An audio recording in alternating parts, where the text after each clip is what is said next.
Vamos a continuar en este libro de Génesis. Vamos a estar en Génesis capítulo 2, del versículo 24 al versículo 25.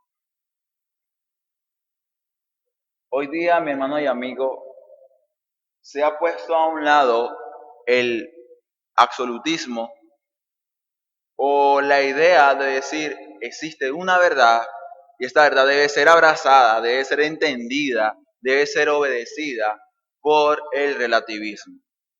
Dice que no es primera vez que usted escucha hablar de esto en este púlpito, pero creo que es importante hablar de esto, porque estas como visiones o pensamientos o disposiciones del hombre son inevitablemente un objeto de influencia a nuestra propia vida como cristianos.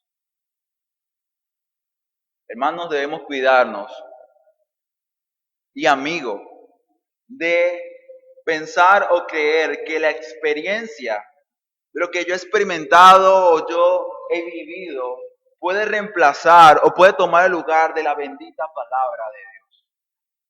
¿Cuántas veces la palabra de Dios no te ha informado a ti algo con respecto quizás a la familia, a la crianza, el matrimonio, incluso del trabajo, y tú dices, no, pero es que por mi experiencia o por lo que ha pasado o por lo que otros dicen, yo creo que así se debería hacer mejor?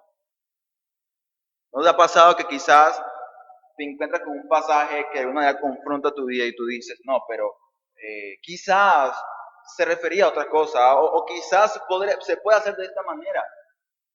No debemos cuidarnos de reemplazar la absoluta palabra de Dios por la experiencia humana. ¿Sabes por qué, mi hermano? Porque lo que tú experimentas en un mundo caído, conviviendo con seres caídos y un corazón caído, está muy lejos de lo que realmente Dios planificó y diseñó para nuestras vidas. Como decía un hombre del Señor, nosotros hoy día no conocemos el Edén, no conocemos el Edén que Adán y Eva tuvieron. Por lo tanto, lo que debemos hacer, si estará a un lado lo que queremos o pensamos, de cómo se crían los hijos, de cómo se es un padre, de cómo se gobierna, de cómo es el matrimonio, evitemos definirlo por lo que hemos experimentado como personas, como hombres, para recibir eficazmente el diseño y el propósito de Dios por el cual creó cada cosa. Esta mañana hablaremos del matrimonio, pero hablaremos de matrimonio como un pacto. Por esa razón el título de este sermón es el pacto matrimonial. El pacto matrimonial. A la luz de estos versículos vamos a entender que el matrimonio es un pacto, es una institución divina. Dios la estableció y solamente Dios puede definir y puede declarar cómo el matrimonio debe llevarse a cabo y cómo debe vivirse. Solamente Dios tiene la autoridad para decir cómo debe ser. Por esa razón, estos dos versículos los he dividido en dos partes para entender de forma más fácil la enseñanza de hoy. La primera parte o primera división, versículo 24, son una sola carne. Es una declaración que textualmente se lee en el versículo 24 y mi hermano y amigo, eso revela una realidad profunda de lo que es el matrimonio realmente. La segunda división es el versículo 25 y está titulada No había vergüenza. En esta declaración del escritor de Génesis nos permite entender el contexto en el cual Dios estableció el matrimonio. Y sabes algo, es importante reconocer o entender el lugar, el momento en el cual esto se introdujo o en el momento en el cual Dios la ordenó, para no caer en equivocaciones y decir, pero es que mi esposa mira cómo es, o mira cómo es mi marido. ¿Cómo la idea o el diseño de Dios en el matrimonio puede encajar en la realidad que yo estoy viviendo? Pues bueno, a la luz del contexto en el cual fue establecido, todo era realmente diferente. Así que en ese versículo 25 vamos a entender el lugar y el momento en el cual esto fue establecido por nuestro Dios. Habiendo dicho esto, quisiera pasar al primer versículo, versículo 24. Son una sola carne. Vamos a leer este versículo, dice la palabra de Dios. Por tanto, dejará el hombre a su padre y a su madre, y se unirá a su mujer, y serán una sola carne. Serán una sola carne. Mi hermano, si recordamos un poco el pasaje anterior, podemos decir que en este fragmento, este pasaje completo que estamos viendo en el capítulo 2 de Génesis, podemos ver cómo a partir del los versículos anteriores hay como un paréntesis en el cual el escritor quiere dar una vista diferente de la obra de la creación. Ya lo hizo de forma sistemática día por día, pero ahora el escritor quiere completar la idea del Edén y la idea de cómo Dios creó al hombre y por qué lo hizo.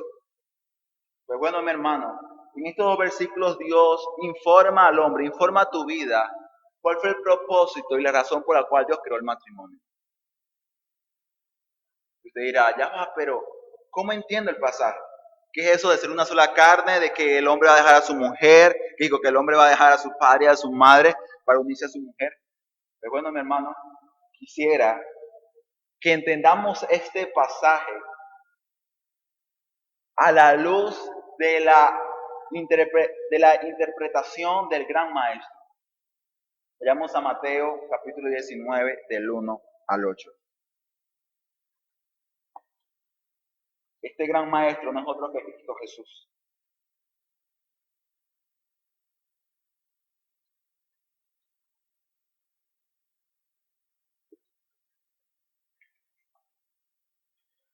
Dice Mateo capítulo 19. Dice, aconteció que cuando Jesús terminó estas palabras, se alejó de Galilea y fue a las regiones de Judea, al otro lado del Jordán, y le siguieron grandes multitudes. Dice, y lo sanó allí. Entonces vinieron a él los fariseos, tentándole y diciéndole, ¿es lícito al hombre repudiar a su mujer por cualquier causa? Él respondió y les dijo, ¿no habéis leído que el que los hizo al principio, varón y hembra los hizo? Y dijo, por eso el hombre dejará padre y madre y se unirá a su mujer, y los dos serán una sola carne. Así que no son ya más dos, sino una sola carne. Aquí viene la interpretación de Jesús, pues dice, por tanto, lo que Dios juntó, no lo separe el hombre. No lo separe el hombre. Y no vamos a leer los versículos que vienen luego, pero la declaración que luego Jesús hace en el versículo 8 es, mas en el principio no fue así. ¿Por qué Jesús dice estas palabras? Mi hermano, si usted lee este pasaje completo, entenderá que había un mal entendimiento de lo que el matrimonio era incluso en esos momentos. Mi hermano, esto del matrimonio, de qué es o no es un debate nuevo, es un debate antiguo. Y esto, por supuesto, es por causa de la dureza del corazón del hombre. Pero Jesús, ¿qué hace en el contexto? Bueno, vienen estos hombres religiosos, vamos a buscar cómo Jesús caiga, se equivoque en algo, porque queremos perjudicarlo. Pues bueno, ¿qué hacemos? Bueno, vamos a preguntarle en cuanto al divorcio. Hermano, la razón por la cual que estos hombres hacen estas preguntas es una forma muy malintencionada, porque en ese tiempo habían dos grupos o dos posiciones o dos escuelas que se oponían entre sí. Uno hablaba acerca de que el divorcio era algo aceptable que podía hacerse por cualquier razón, y otra un poco más conservadora que decía que no se podía permitir el divorcio. ¿Y qué hace Jesús ante la pregunta? ¿Qué hace Jesús ante la provocación de los religiosos? Jesús dice, ok, bueno, estoy de acuerdo con los conservadores o los liberales. No, Dios no hace eso. Dios se pone en el lugar de la bendita palabra de Dios. Hermano, piense por un momento, ¿quién está hablando? No, está hablando Jesús, el verbo hecho carne. Jesús mismo nos hace ver que la escritura, que la palabra de Dios es suficiente para informarnos cómo debe vivirse, cómo se debe vivir, en este caso, el matrimonio, que es realmente el pacto matrimonial. Así que mi hermano, si Jesús, Dios mismo, lo hizo, ¿qué te hace pensar a ti que tú puedes vivir de forma adecuada, de forma correcta, alejado de la palabra de Dios? Jesús cita las Escrituras y cita precisamente el versículo que acabamos de leer en Génesis capítulo 2, pues dice, el hombre dejará padre y madre y se unirá a su mujer y los dos serán una sola carne. ¿Sabes cuál es la interpretación de Jesús acerca de este pasaje? La interpretación de Jesús es, lo que Dios juntó no lo debe separar el hombre. No lo puede separar. Ya, hermano, Jesús está diciendo que Dios fue el que juntó a Adán y a Eva. Sí, mi hermano. Dios fue el que diseñó y estableció esta unión entre un hombre y una mujer. Así que esa idea de que el matrimonio fue un invento humano o fue una forma egoísta o malintencionada de quedarse con las posesiones de otra persona cuando se separen, está muy lejos de la realidad bíblica. Dios lo estableció y así como Dios lo estableció era muy bueno. Y lo que Jesús hace ver con sus palabras es que cuando leemos en Génesis que el hombre deja a su padre y a su madre, no es el abandono. No es que el hombre debe olvidarse por completo de sus padres y no ayudarlos, no honrarlos, no dice nada de eso. Esta referencia o estas palabras lo que hacen, o lo que nos presentan, es la realidad de que el hombre, cuando se va a casar, va a entrar en un pacto. ¿Y sabe qué hace este pacto? Este pacto genera, o sí produce compromiso, entrega completa. Y esta entrega completa hacia esa mujer con la cual se va a casar, inevitablemente tiene que comenzar a romper vínculos que anteriormente se tenían. Y ese vínculo obviamente es el vínculo personal y único que quizás un padre tiene que el padre tiene para con su hijo y el hijo para con su padre. Aquí hablamos es que ya el hombre entra en una realidad distinta. ¿Por qué? Porque el hombre y la mujer han firmado un pacto, un contrato. Tristemente hoy día, cuando se habla de relaciones, no hablamos de pactos o de compromisos. Pero cuando Dios habló y instituyó esta unidad entre un hombre y una mujer, lo habló en términos de pacto. Mi hermano, ¿sabes algo? Dios es un Dios de pacto. Y su forma y la manera como crea las cosas es en base a un pacto. Este Dios de pacto determina que la unión de un hombre y una mujer también debería hacerse bajo uno.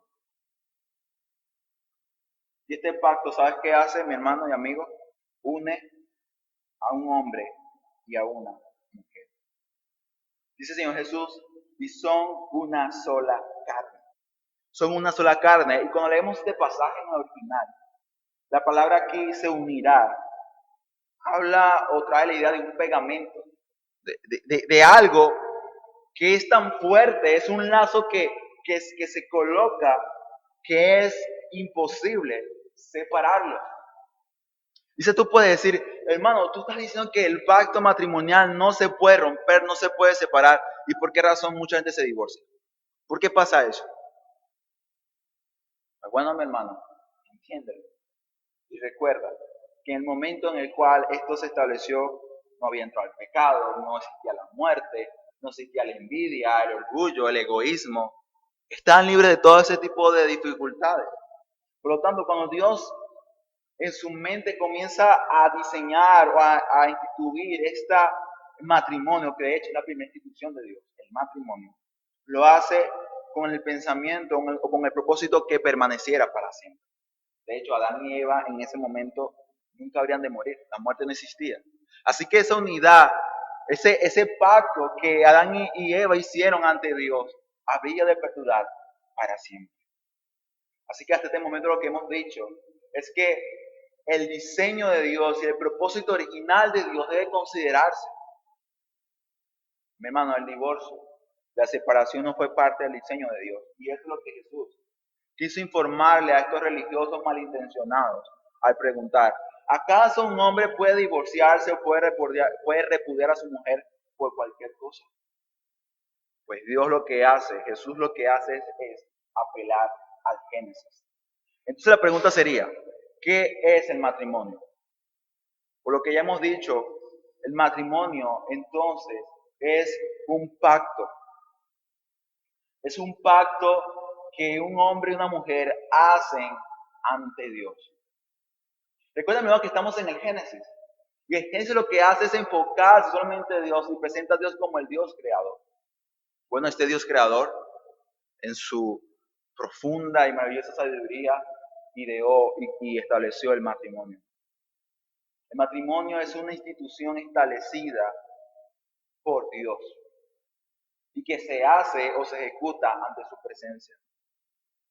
Si el matrimonio fue establecido por Dios, entonces Dios define cómo debe llevarse a cabo. Un principio claramente revelado en este versículo, y de hecho eso también lo recalca con sus palabras, es que Dios hizo al principio un hombre y una mujer, y a esto Él los unió. Hermano, el matrimonio pactual, este matrimonio que Dios estableció, tiene una realidad heterosexual. Heterosexual, no homosexual.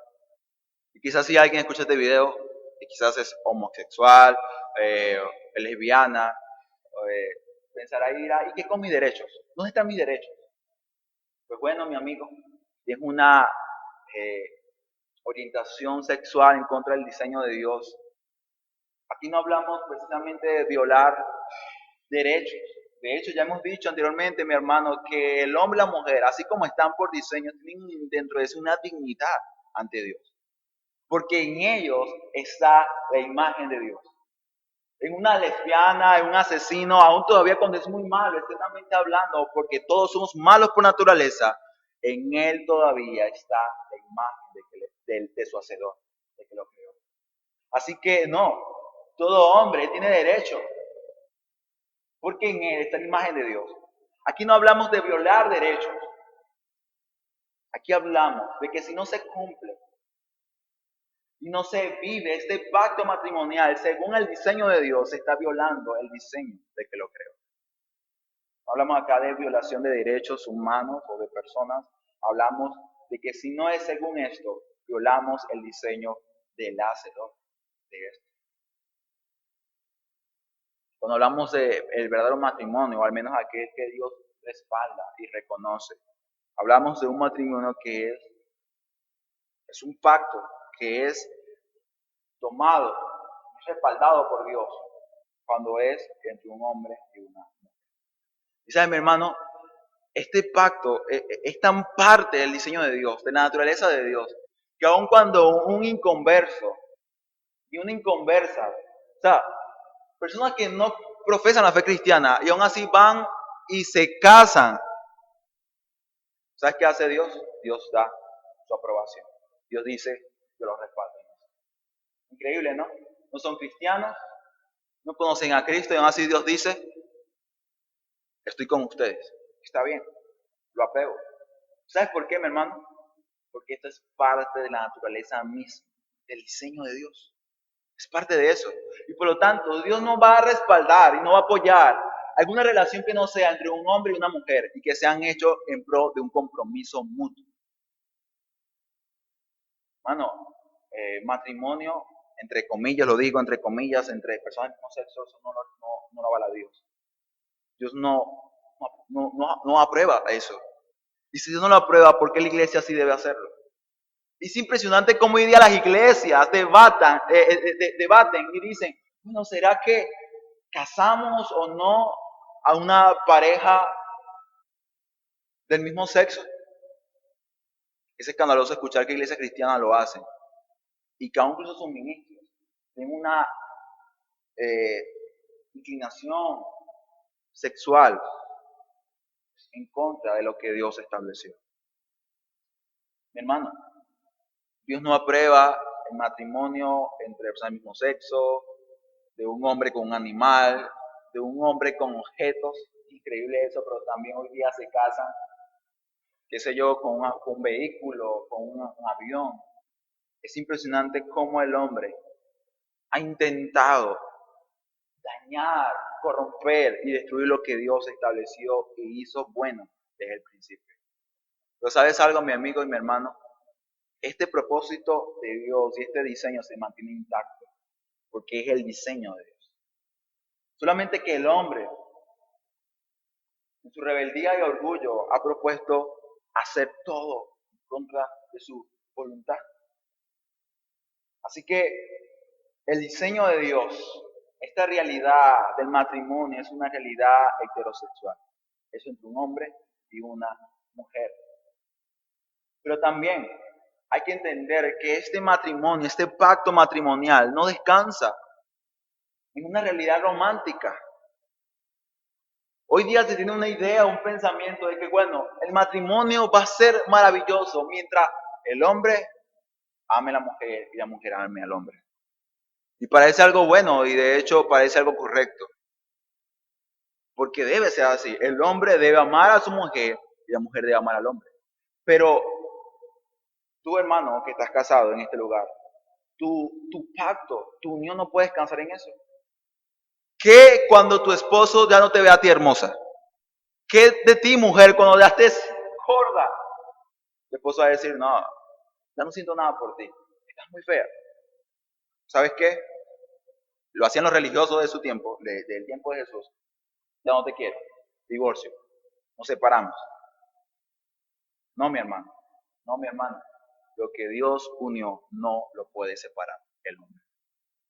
O al menos no en esos términos, no por eso.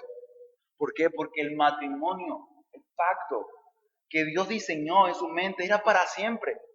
Y no descansa en lo romántico que puede ser tu pareja o no lo es. No descansa en un pensamiento o una realidad romántica. Ella descansa en un pacto, un compromiso que se firmó ante Dios. El matrimonio, según la Biblia, es un pacto. Y por ser un pacto y un compromiso que se afirma ante Dios, no descansa en los sentimientos o en las emociones. Alguien decía que el orden correcto es pacto, o sea, matrimonio, y luego amor, no aprecio, sentimiento, y no al contrario.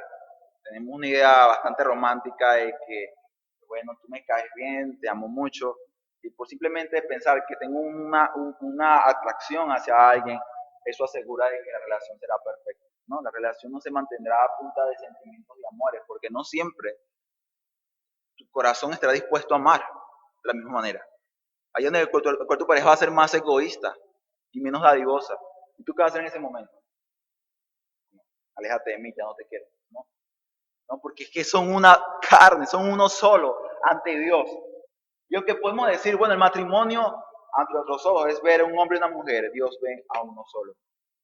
Y como dice la palabra del Señor, dice el apóstol, ¿acaso tú vas a quitar uno de tus miembros? No, ¿verdad? Tú no eres capaz de quitarte un dedo, o un brazo, o un pie. De igual manera, no podrás separarte, ya que con el cual te comprometiste. Quizás muchos dicen, bueno, ya no nos amamos como antes, ya perdí esa pasión, me quiero divorciar. Pues, ¿sabes algo? Eso es un error. Y de hecho es increíble a veces cómo cristianos dan consejos como estos, ¿no? Oye, hermano, mi esposa es muy peleona, bastante tóxica, voy a cualquier lugar, me anda preguntando dónde estoy. Y el hermano te va a decir, quizá un hermano con una consejería poco bíblica te va a decir, bueno, hermano, tómate unas vacaciones, dile que vas a salir al parque o te vas a ir de viaje. Y cuando vuelva todo se va a resolver. O le va a decir, bueno, ya, ¿qué más? Ya no funciona la relación. Sepárense, eso es lo que la gente dice. Hay problemas entre ustedes, bueno, sepárense, ya eso no funciona. Desecha esa relación, ¿no? Y uno habla de eso porque es un pacto. ¿Sabes? Algún pacto se lleva incluso a cabo cuando tú tienes la idea de pacto. Que tú puedes decir, bueno, se firma una hoja, no es más que eso. El pacto ante los ojos de Dios, ¿sabes qué es? Es algo legal, algo judicial. Cuando Dios hace un pacto, y eso se te recuerda el Antiguo Testamento, siempre Dios, el Señor Dios pedía que se partiera un animal en dos y que esa sangre de ese animal corriera. Usted puede decir, pero ¿por qué era eso? ¿Por qué se tenía que hacer eso? Porque literalmente Dios lo que está diciendo es, si yo lo pacto, que yo sea partido del mundo. Así que cuando el hombre a la mujer dice, me casaré contigo, y estoy contigo, no siempre dicen de nosotros, bueno, ella es mi pareja, no, es ante Dios. Lo que dice es, que me parte Dios, que me destruya si yo pretendo romper esta unión, este pacto establecido. Cuando hay que tener esto, dices, wow, ¿qué paquete te he metido, no? De hecho, muchos dicen que uno, bueno, el hombre no puede casarse, que se casa con un desconocido. Porque la idea de tener a esa persona antes de casarse es distinta que la que ya tiene cuando la vive con él. Las cosas van cambiando. Y esto por distintas razones. Somos personas que estamos cambiando. Y a veces no para bien, a veces para mal. Pero a la luz del pacto, quiere decir que aunque tu pareja haya cambiado mucho, quizás no sea tan atractiva como lo fue al comienzo, tú debes estar ahí, debes seguir amándola, debes seguir entregándote a ella. Eso hace bien, mi hermano y amigo, el compromiso y el pacto de Dios para tu corazón. Hermano, cuando hablamos bíblicamente del matrimonio, lo que hablamos acá es una aceptación incondicional. No te amo porque quiero. Tú me amas menos a mí y yo te amo más. Yo te estoy antes de poder estar contigo, no pretendo separarme de ti. Pues bueno, eso que se ve en el matrimonio, que quizás románticamente se escucha muy hermoso, pero en la realidad es bastante duro, es lo que realmente Dios es. Pues la razón de Efesios dice, y aquí el gran misterio, cuando habla del matrimonio de una mujer, porque dice, y esto habla de Cristo y de Iglesia. Hermano, el matrimonio, el pacto matrimonial es un reto. De hecho, muchos hablan que es un proceso de santificación. Pero es glorioso, ¿sabes? O sea, que es algo que Dios lo estableció. En el matrimonio, si hay una hermosura única, porque que le dice, no estableció por nosotros, sino por Dios mismo. Hermano, el pacto matrimonial es tan profundo que incluso la conversión de alguien no lo cambia. Quisiera terminar esta primera edición hablando de eso. El primer capítulo 7, cuando vamos a ese pasaje, no lo leemos porque es el tiempo. Pero vamos a ese pasaje, lee ese capítulo 7. Entonces se da cuenta que Pablo le dice a los hermanos, hermanas, si ustedes por alguna razón han creído en Cristo, pero su pareja es inconversa, ¿qué dice el apóstol Pablo? Sepárense de él, porque es mente de Dios. Dice, si está consciente que está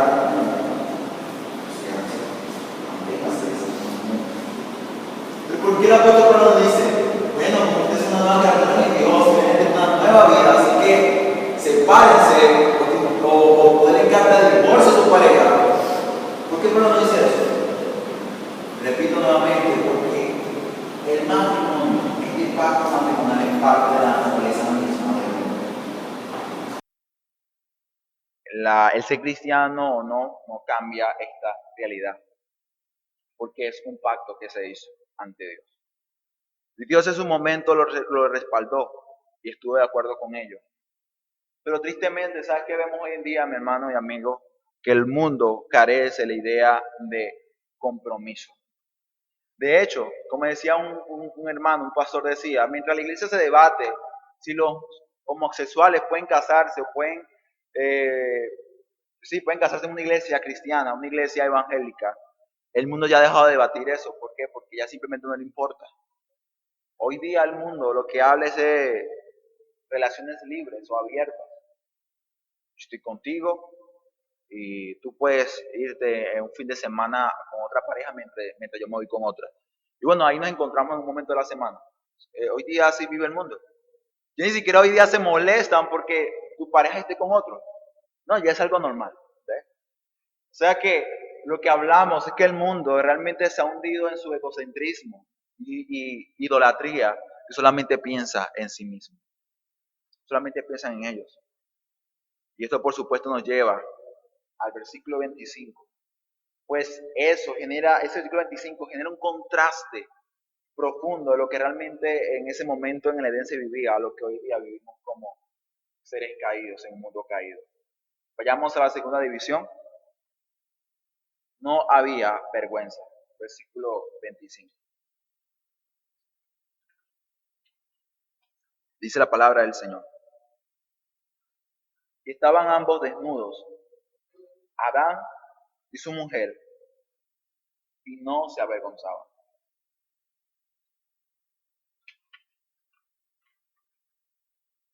Esta declaración corta, rápida, nos permite entender el momento en el cual Dios estableció el matrimonio. Si por alguna razón la idea de lo que el matrimonio es realmente, que hemos hablado hace un momento, no se te es fácil percibir o quizás experimentar en tu vida matrimonial, es porque cuando Dios creó y planificó el matrimonio, lo hizo en un lugar, en un momento en el cual no había vergüenza. Entonces tú puedes decir, pero ¿qué tiene que ver la vergüenza con el orgullo, con la envidia de mi pareja? ¿Qué tiene que ver eso con la ira no controlada de mi cónyuge? Tiene que ver mucho. Porque cuando vamos al capítulo 3, más adelante, claramente nos muestra el pasaje que cuando Adán y Eva desobedecieron a Dios, el consejo de Dios, ¿qué entró luego de esto? Vergüenza, temor, miedo. Por lo tanto, la vergüenza es producto y resultado del estado de pecado. El pecado es el que produce vergüenza. Por esa razón acá el versículo 25 dice, están ellos desnudos y no tenían vergüenza. O sea, no tenían temor, no tenían nada que ocultar, porque ellos eran puros, limpios. Y sabes algo, el que escribe este pasaje, o sea, Moisés, mediante la impresión del Espíritu Santo lo hace de forma intencional. Él coloca ahí, no hay vergüenza. Para que cuando luego vaya al capítulo 3 y vea la vergüenza como ya se introduce en la realidad humana, tú digas, el pecado es constante de eso. El pecado es el que trae conflicto y problemas en algo que fue tan bueno como fue el matrimonio. Ellos no tenían vergüenza, no tenían nada que ocultar. ¿Por qué? Porque en ellos no habitaba y no moraba el pecado. El pecado no era parte de esa realidad. Así que si por alguna razón te es difícil percibir la hermosura, la grandeza y la gloria del matrimonio en nuestro tiempo, es por causa de la vergüenza, es por causa del pecado que hoy día mora en nosotros.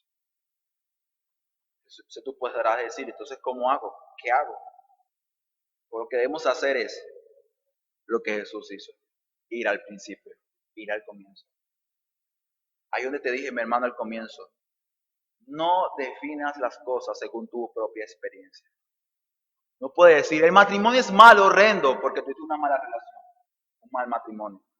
Porque el matrimonio no fue malo o no fue un conflicto, no fue por culpa de Dios. O sea, Dios no es culpable de eso, Dios lo creó y lo hizo bueno. El culpable eres tú, hombre. El culpable eres tú, mujer. Por tu orgullo, por tu envidia, por todo eso. Por tu arrogancia, por tu poca humildad. Por eso el matrimonio es hoy día complicado y a veces muy difícil. Así que mi hermano, cuando hablamos del matrimonio, según el diseño de Dios, era perfecto y único. El corazón no estaba manchado, no estaba sucio, porque no había pecado. Y por esa razón quisiera pasar a los otros versículos del Evangelio de Mateo, donde estamos leyendo hace un momento, para darnos cuenta cómo el pecado empaña los lentes de la realidad que Dios creó. Pues estos hombres dicen, versículo 7, y le dijeron, o sea, ellos respondieron a Jesús ante lo que Jesús ya había dicho, habíamos citado los pasajes de Génesis. Ellos dicen, preguntan, ¿por qué pues mandó Moisés dar carta de divorcio y repudiarla? ¿Por qué razón entonces sucede esto? ¿Por qué? Él les dijo, ¿saben algo? Ustedes, fariseos malintencionados, ¿Sabes por qué Moisés hizo esto? Fue por causa vuestra. Dice, por vuestra dureza de corazón, Moisés os permitió repudiar a vuestras mujeres. Más en el principio no fue así. Hermano, los fariseos todavía buscando cómo Jesús, a que Jesús se caiga, que Jesús se equivoque. Se hallaron y se toparon con una reprensión y una exhortación clara. Y le dice, el divorcio no fue parte del diseño de Dios. Dios nunca pensó, Dios nunca quiso que el matrimonio se rompiera y se destruyera. ¿Por qué? Porque Él lo hizo para que durara para siempre. Pero por la dureza de vuestro corazón fue que Moisés permitió esto.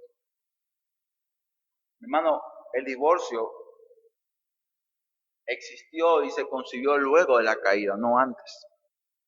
Lo que hace ver es que el divorcio es una disposición o algo que Dios permitió en su gracia y en su misericordia. Usted quizás puede ver el divorcio como algo realmente repudiable o quizás como algo realmente aceptable. Pero ojo, no tomemos el divorcio como ninguna de estas dos grandes escuelas de ese momento. Bueno, totalmente libertinaje, te puedes divorciar por cualquier cosa o no te divorcias por nada. Lo que Jesús hace ver acá en este pasaje es que por cualquier cosita no era concedible el divorcio. De hecho, luego dice, si el divorcio no es hecho por causa de fornicación y luego se casa, dice que ellos adulteran ante Dios, están en pecado ante Dios. ¿Por qué? Porque Dios estableció, fue un pacto matrimonial. Y solamente por causa del quebrantamiento o la violación de esa unidad y esa intimidad que hay entre un hombre y mujer, solamente el divorcio puede ser concedido en esa situación, en ese contexto. Lo que Jesús hace ver es que es lo que los fariseos hacían o el pueblo judío tendía a hacer en ese momento. Como por ejemplo era, no sé, bueno, mujer, tengo hambre, dame las arepas. La mujer puso a hacer las arepas, se las puso en el lugar, se fue a hacer otra cosa y se le olvidó que las arepas estaban en la cama. Las arepas se queman, le dice, oye marido, mira, las arepas se me quemaron, lo siento mucho. ¿Y sabe qué hacía el fariseo en ese tiempo? No, no te quiero ya. Yo no voy a comer arepa quemada, ya no te quiero, no sabes ni siquiera cocinar. Y así vemos a muchos hombres hoy día, le dicen, mujer, tú no sabes limpiar, mujer, tú no sabes planchar la ropa, ¿qué te sucede? ¿Sabes qué dice Dios? ¿Qué dice Jesús en su palabra? Si tu mujer se le queman las arepas, tú debes comer arepa quemada todos los días. Es lo que está diciendo. ¿Por qué? Porque por eso no vas a romper el pacto. Por diferencias, por dificultades, no lo puedes romper. Así que hombre o mujer, tienes que cargar con tu pareja, amarlo incondicionalmente. Entiende que hay un pacto que debe ser reconocido y renovado cada día. Porque el pecado que hay en nosotros, nuestra dureza del corazón, va a pretender, va a buscar violar ese pacto que Dios estableció. Hermano, esta dureza de corazón es algo característico del corazón caído. No creas que simplemente, bueno, los fariseos, ellos tenían dureza de corazón. No todos estamos expuestos ante esta dureza. Lo que le sucedió a estos fariseos, a estos religiosos, no puede suceder a cada uno de nosotros fácilmente. Hermano, acude continuamente a la palabra de Dios y refresca tu mente, que tu mente sea renovada por lo que la palabra de Dios dice. Así como Jesús hizo, si tus ojos se empañan, si tus lentes se empañan por causa de la dureza del corazón y por causa de la vergüenza que el pecado ha producido en el hombre, con la palabra de Dios clarifica y ve claramente lo que Dios había establecido. No permitas que el pecado y el mal que yace en ti y yace en tu cónyuge no te permita ver y contemplar la hermosura de lo que Dios ha hecho, de lo que Dios hizo. Aquí Dios, Jesús, nos hace entender y conocer lo que realmente significa este pacto matrimonial. Pero estamos en una realidad bastante difícil. Todos somos pecadores en un mundo caído y dañado. Y por causa de este pecado, ¿sabes qué vino mi hermano casado o mi hermana casada o mi hermano aquí presente? Vino la frustración. Hay mucha frustración. Vemos personas casadas y no casadas frustradas. De hecho, muchos, tanto casados como no casados, dicen, ay, hay un problema, estoy cansado. Los que no están casados dirán y podrán decir mi frustración y mi enojo y mi, no sé, mi situación delicada o mi estado de ánimo decayente es porque no estoy casado, es porque no estoy acompañado con nadie. Mi hermano, la frustración no viene por causa de ser soltero o por estar casado con un cónyuge que quizás no era lo que tú esperabas. La frustración es causada por el pecado que yace en tu corazón. Recuerda, el problema es el corazón. Y ahí es donde veo a los solteros. Solteros, si te sientes como, no sé, incompleto, insatisfecho por alguna razón. Incluso tú piensas por un momento que esto, dices, bueno, pero esto es un juicio de Dios. ¿Cuánto tiempo y todavía no me he casado? Viene un hermanito, luego se va, viene el otro, y todavía estoy igual. ¿Qué está sucediendo? Dios, muéstrame qué estoy haciendo mal. Hermano, el que tú estés soltero, o hermana, que tú que estás soltera, esa soltería no te llevará a ti como, por ejemplo, tipo Job, le dice a Dios, ¿qué hice mal? ¿Qué mal he hecho? No, la soltería no es un juicio, tampoco lo es el matrimonio. Cada situación, cada llamado y vocación son buenas ante Dios. De hecho, si recuerdas la palabra de Pablo, era, si alguien está soltero, si está bien así, pues quédese así, no hay problema.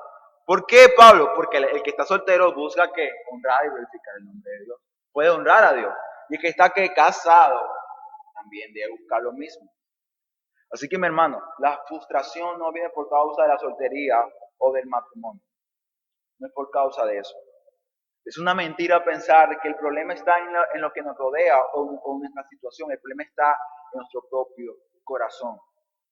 Déjame decirte esto. Y es que Dios no va a bendecir una relación en la cual no se busca cumplir con la voluntad de Dios en cuanto a la sexualidad y en cuanto al matrimonio.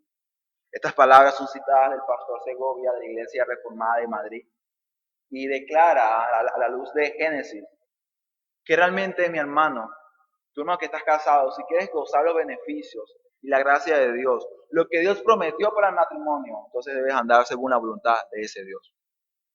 Debes ver este diseño maravilloso y hermoso y buscar en el Señor vivirlo cada día.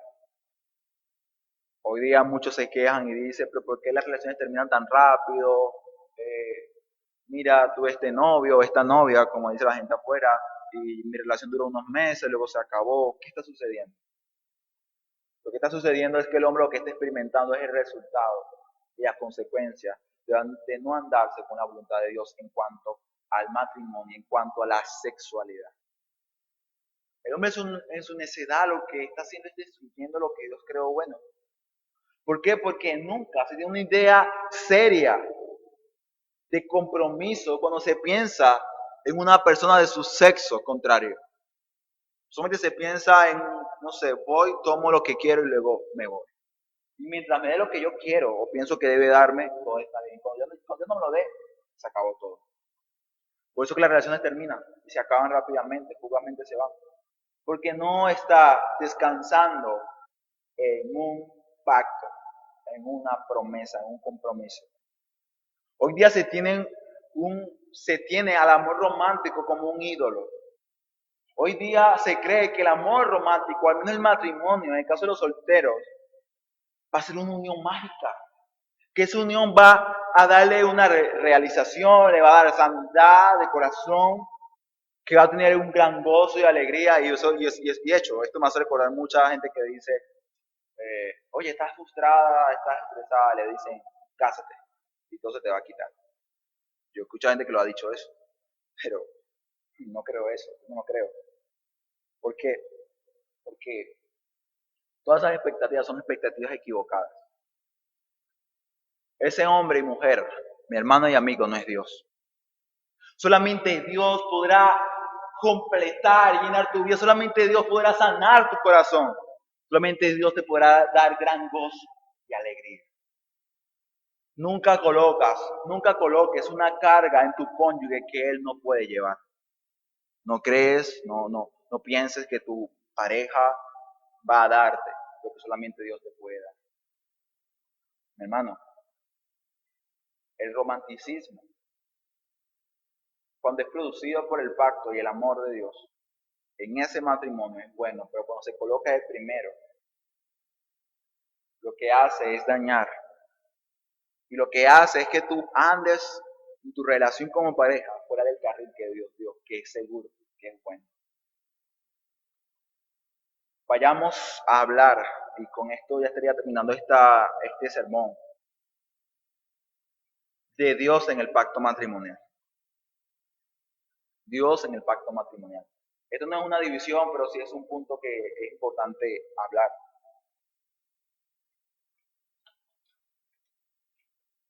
¿Sabes por qué, mi hermano? Porque cuando tú te casaste, Dios no solamente aprobó y dijo, yo soy un testigo, estoy aquí presente, lo apruebo. Si tú te casaste realmente, hiciste un pacto matrimonial con tu pareja, siendo cristiano, debes entender que Dios es parte de tu matrimonio, no simplemente es testigo de él. Dios es parte de tu unión. Y mientras tú o casado o tú o casada entiendas esto, Dios mismo se va a encargar de sostener tu matrimonio. Un hombre del Señor decía y él dice, yo tengo años casado y lo que puedo decir es que es posible por la gracia de Dios, solamente por eso. Dios se ha encargado de sostener el matrimonio. Dios es el que lo sostiene. ¿Por qué? Porque Dios es parte de él. Hermano, cuando tú te casas ante la presencia de Dios, tú debes entender que Dios debe ser parte fundamental de esa relación. Si Dios no es parte de él y tu enfoque no es la gloria de Dios en tu relación, entonces esa relación se va a fracturar, se va a debilitar y estará en peligro. Cuando vamos a Efesios capítulo 5, versículo 32. Dice la palabra del Señor. Grande es este misterio. Pero, Pablo, ¿de qué estás hablando? Dice, mas yo digo esto respecto de qué, de Cristo y la iglesia. Esta es la conclusión del apóstol a decir, maridos, amad a vuestras mujeres así como Cristo amó a la iglesia. Y le dice, mujeres, vean a su esposo como cabeza. ¿Por qué? Porque así como Cristo es la cabeza de la iglesia, el hombre es la cabeza de la mujer. Mujer, así como la iglesia está sujeta a Cristo, tú debes sujetarte a tu marido. Mi hermano, lo que Dios está diciendo acá, mediante el apóstol Pablo, es que el matrimonio finalmente es una muestra, es una pequeña muestra de la única y majestuosa relación de Cristo para con una iglesia. El matrimonio, tu matrimonio como cristiano, debe ser redimida cada día. ¿Sabes por qué? Porque tu matrimonio no puede ser como el del mundo. No puede serlo. ¿Por qué? Porque tú eres hijo de Dios, pueblo de Dios. Y Cristo te da un nuevo corazón. Cristo te da una nueva disposición. Y ese matrimonio debe trabajar cada día ¿para qué? Para mostrar a este mundo caído, lleno de tinieblas, la hermosura y la grandeza del amor de Cristo para con su iglesia. Y esta responsabilidad recae tanto sobre el hombre como sobre la mujer. Y tú, oh soltero, que piensas casarte, deseas casarte, buena cosa deseas. Pero entiende el pacto y el compromiso en el cual te vas a meter. Este pacto, este matrimonio, lo que muestra este misterio único, maravilloso, y es que el matrimonio refleja y muestra el pacto maravilloso de Cristo para con nosotros. Lo que Pablo dice acá es que el matrimonio finalmente lo que habla es de Cristo diciendo, yo te quiero, yo quiero ser tu esposo, yo te seré fiel para siempre. Mi hermano, Cristo ha hecho un pacto con nosotros, con su iglesia, y ha sido sellado con su sangre. Su sangre fue derramada en la cruz del Calvario para que tú y yo ahora seamos parte de esa relación perfecta y única de Dios. ¿Entiendes? Cristo murió y tuvo que morir por nuestros pecados. Él vivió nuestras propias consecuencias. Hermano, este es el pacto único y verdadero de Dios. Cuando tú te casas y entras en este pacto matrimonial, tú debes entender lo que Cristo hizo y lo que la iglesia es para Cristo, para que tú puedas vivir de forma bíblica tu matrimonio. Entonces, algo Cristo murió para tener relación con nosotros. Y tú dirás, pero ¿la iglesia qué es? La iglesia es un grupito único, especial de Dios, porque ellos, a diferencia del resto, eran mejores, eran más sabios, eran más honestos, más puros. No, mi hermano, no. La iglesia, ¿sabes qué es la iglesia? La iglesia es un grupo de pecadores, egoístas, orgullosos, rebeldes, que por la gracia de Dios han sido comprados con su sangre. La iglesia es hermosa, es maravillosa. ¿Por qué? Porque la sangre de Cristo fue la que la limpió y la presentó a sí misma santa y pura ante su presencia. El apóstol Pablo lo dice en este pasaje, que Cristo se entregó a sí mismo por ella para santificarla. Dice luego, habiéndola purificado en el lavamiento del agua por la palabra, a fin de presentarla a sí mismo, una iglesia gloriosa, que no tuviese mancha ni arruga, ni cosa semejante, sino que fuese santa y sin mancha. Cristo, este amor sacrificial es. Tú eras rebelde, eras ajeno a todo lo que Dios tenía que ver, y aún así Dios vino, se encarnó y se entregó para que tú seas parte de él. ¿Entiendes, mi hermano? Si tú eres parte de este pacto que Cristo ha hecho, este pacto de gracia, este pacto es inquebrantable. Este pacto es inquebrantable. En verdad no hay pecado o no hay falta alguna que pueda romper este pacto que Dios ha hecho. Pero entiende, este pacto no simplemente es inquebrantable, sino que es una promesa de que Cristo limpiará y purificará a cada uno que es suyo. Cada uno que es uno consigo mismo. Por lo tanto, si tú, hombre o mujer aquí presente, tu vista y tus ojos se han alejado del plan y diseño de Dios, y por lo tanto te han llevado a ti a violar y a ir en contra de lo que Dios estableció, arrepiéntete y entiende que Cristo murió para darte perdón. Mi hermano, acá en el Evangelio el pecado no se oculta, el pecado se presenta a Dios, pues Dios, por medio de Cristo, puede perdonar. Tu amigo, no sé en verdad cuál es tu orientación sexual, no sé en verdad cuántas avidezas o inmoralidades has cometido en el pasado, lo cometes ahora. No sé en verdad, pero en Cristo hay perdón y gracia suficiente para limpiarte y para presentarte a ti, hacia Él mismo como santa y pura. El Evangelio es claro. No hay pecado, no hay desobediencia alguna que la sangre de Cristo no pueda perdonar. ¿Por qué? Porque Cristo murió fue por pecadores, no por sanos, dice el Señor. Vine a buscar a los enfermos, no a los sanos. Y ahí donde tú, hermano, debes cuidarte de repudiar de forma indebida a un homosexual o una lesbiana. No, acércate a Él, predícale el Evangelio. Porque Él necesita de este perdón, de esta misericordia. Y la gracia del Señor puede hacer una obra increíble en Él. No hay pecado, no hay pecador que no pueda recibir la gracia de Dios. Así que, mi hermano, aquí presente, recuerda el valioso tesoro y la gloria maravillosa que presenta y nos recuerda el matrimonio. Recuérdalo, recuérdalo. Tú casado, recuérdalo para que tú, hombre, así como Cristo se entregó por su iglesia, te entregues cada día por tu esposa. Y tú, mujer, así como la iglesia se sujeta a Cristo en la cabeza, tú también te sujetes a tu marido de forma amorosa y de forma genuina y entregada. Y tú, amigo, déjame decirte que si el matrimonio es un reflejo, o más bien el matrimonio es un reflejo de lo que Cristo ha hecho por nosotros, por el hombre caído, para ti todavía hay esperanza.